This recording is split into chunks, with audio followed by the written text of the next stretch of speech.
लोकशाहीचा बुलंद आवाज, रिपब्लिकन वार्ता महाराष्ट्र। गेल्या 24 तासांपासून नाशिक शहरात सुरू असलेल्या मुसळधार पावसामुळे गोदावरी नदीला पूर आला आहे।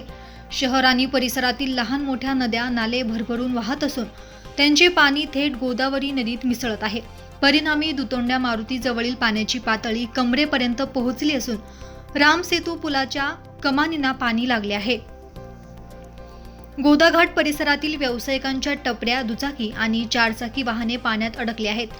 सिन्नर येथून आलेले सराफी व्यावसायिक प्रसाद वाडेकर यांचे MH15 DJ 2007 क्रमांकाचे वाहन नदीपात्रात अडकले असून स्थानिक युवकांनी दोरीच्या सहाय्याने ते बाहेर काढण्याचा प्रयत्न केला।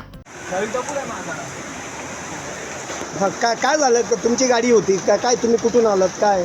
मी सिन्नर मधला रहिवासी आहे। माझं सरा बाजारात काम असल्या कारणामुळे गाडी खालच्या काय म्हणते गाडीवरती लावलेली होती। पाण्याचा अंदाज नसताना गाडी ते लावून गेलो वरती। माझं फक्त 1 तासासाठीचं काम होतं, पण त्या 1 तासामध्ये गाडी पाण्याने इतका वेग धरला की गाडी माझी इथे अटकून राहिलेली आहे। आता इथल्या मुलांनी सहकार्य केल्यामुळे गाडी आता दोरीबंद लावलेली। माझी गाडी MH15 DG 2007। आपलं नाव काय सर? प्रसाद वाडेकर। प्रसाद वाडेकर। राहणार कुठे? राहणार सिन्नर दुबेरी।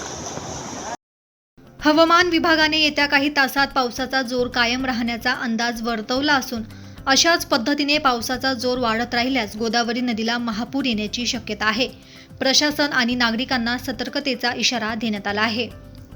रिपब्लिकन वार्तासाठी विशेष प्रतिनिधी अनिल केदारे, नाशिक।